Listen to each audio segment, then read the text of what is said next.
Hello नमस्कार, मैं राहुल जैन आप सबका वेलकम करता हूं।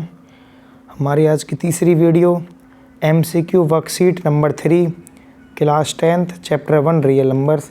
और आज थर्ड वर्कशीट में हम और कुछ क्वेश्चंस लेके आए हैं जो कि सिलेबस के हैं हमारे के और पता होने चाहिए। पहला क्वेश्चन, छोटी छोटी वीडियोस में हम जल्दी टाइम वेस्ट नहीं करेंगे। पहला क्वेश्चन, पाई एक कैसा नंबर है? तो सभी को पता होगा कि पाई एक इर्रेशनल नंबर है, तो इस क्वेश्चन में कोई डाउट ही नहीं होना चाहिए। अगर पाई पूछे तो इरेशनल नंबर है, लेकिन जो पाई की वैल्यू 22/7 होती है, अगर ये आती तो ये रेशनल है। ये चीज़ तुमको सभी को पता होनी चाहिए। अगला क्वेश्चन, पाई का decimal expansion non terminating and non repeating है, ना तो टर्मिनेट होगा और ना कभी रिपीट करेगा, तो पाई का इसीलिए ही ये इरेशनल नंबर है। क्योंकि जब भी कोई टर्म हमारे पास नॉन टर्मिनेटिंग नॉन रिपीटिंग होती है तो वो इरेशनल होती है। इनमें से रेशनल कौन सा नहीं है? रूट 9 का मतलब 3 होता है, रूट 25 का मतलब 5 होता है, रूट 36 का मतलब 6 होता है, तो ये तीनों रेशनल है, लेकिन इसका रूट कुछ नहीं होता, तो इसका आंसर रूट 6 है। अगला क्वेश्चन, अगले क्वेश्चन को रेशनल नंबर बताना है, तो सीधी सी बात है, इसको सब बता सकते हैं। ये क्वेश्चन HCF इंटू LCM बराबर प्रोडक्ट ऑफ टू नंबर्स होता है, प्रोडक्ट ऑफ टू नंबर्स। तो इसका मतलब प्रोडक्ट कौन सा होगा? इसमें A इंटू बी होगा। ये एक आइडेंटिटी, इंपॉर्टेंट आइडेंटिटी है। HCF इंटू LCM बराबर प्रोडक्ट ऑफ टू नंबर्स। बहुत क्वेश्चन आते हैं इस पर। जैसे क्वेश्चन दिया है यहाँ पे, अगर ये भी बहुत इंपॉर्टेंट कॉन्सेप्ट है, अगर दो नंबर का HCF 1 है तो दोनों नंबर को क्या बोलेंगे हम? कंपोजिट, परफेक्ट, रिलेटिवली प्राइम और को प्राइम, इरेशनल। तो इसका आंसर को प्राइम। हम इरेशनल प्रूव करने वाले क्वेश्चन में यूज भी करते हैं कि अगर दो नंबर का HCF 1 है तो उस नंबरों को क्या बोलते हैं? तो को प्राइम बोलते हैं। ये कह रहा है कि टर्मिनेटिंग नॉन टर्मिनेटिंग, ये तो मैं बता चुका हूँ, तो मैं पिछली वीडियोज़ में इसको खुद करना। रूट 3 इरेशनल नंबर है, सभी को पता होगा, सब बच्चे जानते हैं। 50t और 130 का HCF, ये क्वेश्चन करने का तरीका। 52 के अगर मैं फैक्टर निकालूँ 2 इंटू 2 इंटू 13 रहेगा। अगर मैं 130 के फैक्टर निकालूँ तो 2 इंटू 5 इंटू 13 रहेगा।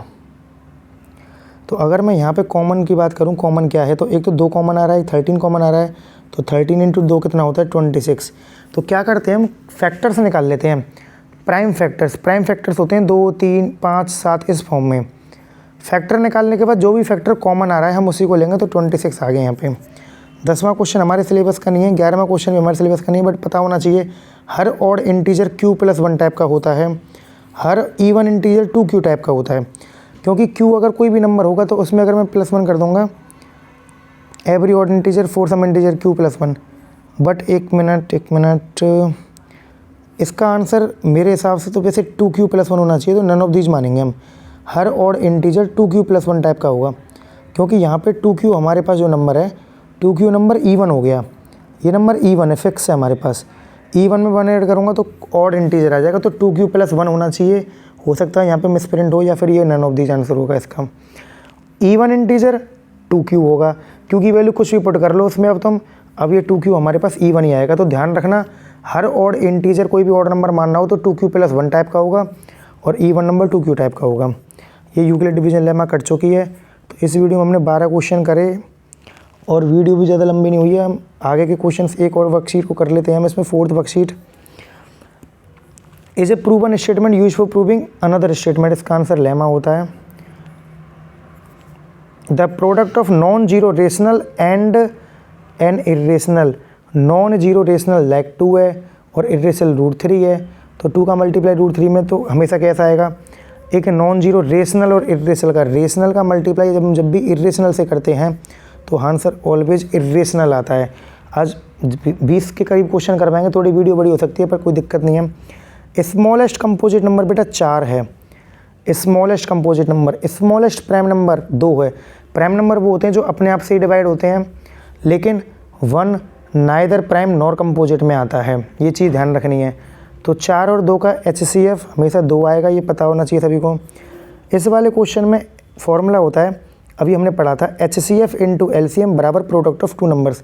तो कैसे करेंगे इसको? अगर मैं आइडेंटिटी लगाऊं तो ये HCF हो गया, LCM मुझे निकालना है, मैंने L मान लिया, बराबर 1152 इंटू में 1664। तो देखो ऑप्शन ये तो हो ही नहीं सकता, ये भी नहीं हो सकता। इसमें क्या मल्टीप्लाई करूँ, तो जहाँ तक है मुझे आंसर लग रहा है इसका, हम डिवाइड ही करके देख लेते हैं। 128 का मल्टीप्लाई वो डिवाइड अगर मैं इसमें करूँगा तो एक बार जाएगा, पहले यहाँ पे 128 ही आएगा और 28 56 384 आ गया यहाँ पे। 3 2 5 1 6, हाँ इतना ही आ रहा है। अब इसमें 128 का मैं दोबारा डिवाइड करूँगा तो 12 3 36 3 बार जा रहा है, तो 3 दूनी 26। तो आंसर इसका डिजिट 13 का मल्टीप्लाई करके निकाल लेंगे, बाकी आंसर मुझे ये लग रहा है। तो क्वेश्चन आसान था ये वाला। HCF 2 नंबर का 23 है, LCM 1449 है, then one of the number is 161। तो इस क्वेश्चन को सेम मेथड से तुम कर सकते हो, यही तुम्हें सॉल्व करना पड़ेगा। ऊपर वाला मैं इरेज कर रहा हूँ, उम्मीद है नोट कर लिया होगा सभी ने। इस वाले क्वेश्चन में वही सेम मेथड, 23 मल्टीप्लाई में 1449 बराबर प्रोडक्ट ऑफ 2 नंबर्स, तो 161 इंटू में x। तो 23 से इसको मैं काटूंगा, 7 बार कटेगा, 7 से इसको काटूंगा मैं तो 207 बार कटेगा, 207 इसका आंसर है। कैलकुलेशन थोड़ी फास्ट करनी आनी चाहिए सभी बच्चों को। इनमें से कौन सा नॉन टर्मिनेटिंग है, तो ये सॉल्व कर सकते हो। जिसमें डिनोमिनेटर में 3 या 5 आ रहा है वो है, तो ये नहीं होगा। ये टर्मिनेटिंग है हमारे पास, ये टर्मिनेटिंग है हमारे पास। इसको 3 से कट करूँगा तो 66 से कट कर सकते हैं इसको, तो 11/30 आएगा। इसको 2 से कट कर सकते हैं, 3/5 आएगा। तो ये भी नहीं सकता, 5 आ रहा है, ये वाला आंसर होगा इसका। ये क्वेश्चन बहुत अच्छा क्वेश्चन है। एक नंबर है, जब 61 से डिवाइड करते हैं, 61 से डिवाइड करते हैं इस नंबर को, तो 27 कोसेंट आता है और रिमाइंडर 32 आता है। अब कुछ बच्चे कहेंगे कि ये सर कट गया, बट तुम्हें पता होना चाहिए। तो इसका आंसर होता है जो 61 है, मतलब जो हमारे पास, इसको बोलते हैं डिवाइजर हम, ये डिवाइजर है। डिवाइजर ये कोसेंट और ये रिमाइंडर है, तो डिवाइजर इनटू में कोसेंट प्लस में रिमाइंडर होता है इसका सॉल्यूशन। डिवाइजर इनटू में कोसेंट प्लस रिमाइंडर। तो देखो इसका ऑप्शन में ऑप्शन से निकालूंगा मैं, बट यहाँ पे 2 ऑप्शन के लास्ट में 9 है, तो सॉल्व भी करना पड़ेगा, सॉल्व कर लेना इसको। The product of LCM and HCF 2 number is equal to product of numbers, ये तो पढ़ चुके हैं हम। LCM 2 को प्राइम नंबर्स का, जैसे कि हमारे पास 2 को प्राइम नंबर्स हैं 3 और 5, तो इनका LCM अगर मैं निकालूंगा तो हमेशा प्रोडक्ट, क्योंकि को प्राइम के अंदर कुछ भी कॉमन नहीं है, नो कॉमन, उनके अंदर कुछ भी कॉमन नहीं है। जब कॉमन नहीं है, 3 और 5 का LCM 15, 5 और 7 का LCM 35, तो उनमें जब कुछ भी कॉमन नहीं है तो हम डायरेक्ट उनका मल्टीप्लाई ही कर सकते हैं उनका। अगला क्वेश्चन, HCF क्या है, 2 कंजुगेटिव इवन नंबर्स का 4 और 6, तो मैं 2 कंजुगेटिव इवन नंबर्स, इनका डिफरेंस 2 होगा, तो HCF भी हमेशा इनका 2 ही आएगा। 2 कंजुगेटिव ऑड नंबर 3 5, इनमें, लेकिन यहाँ पे ऑड नंबर है यहाँ पे, तो इनमें तो कॉमन आएगा ही नहीं, फैक्टर 2 तो आ ही नहीं सकता, तो इनका HCF हमेशा 1 होता है। 2 कॉन्जिक्यूटिव ऑड नंबर्स हैं, उनका HCF हमेशा 1 रहेगा। इनमें मिसिंग नंबर बताने, बहुत आसान सा क्वेश्चन है, 2 और 3 का मल्टीप्लाई करोगे 6 आ जाएगा, तो इसका आंसर 6 है। तो ये वाली वर्कशीट और ख़त्म हो गई है, एक वर्कशीट। उम्मीद करता हूँ आपको ये वीडियो पसंद आएगी। 9 मिनट की वीडियो है, कंप्लीट देखना। जो भी चीज़ें सिखाने की कोशिश की है उसको पॉज करके दोबारा देख सकते हो, थोड़ी वीडियो अगर फास्ट लगे तो। ओके बाय, अगली वीडियो के साथ फिर मिलते हैं।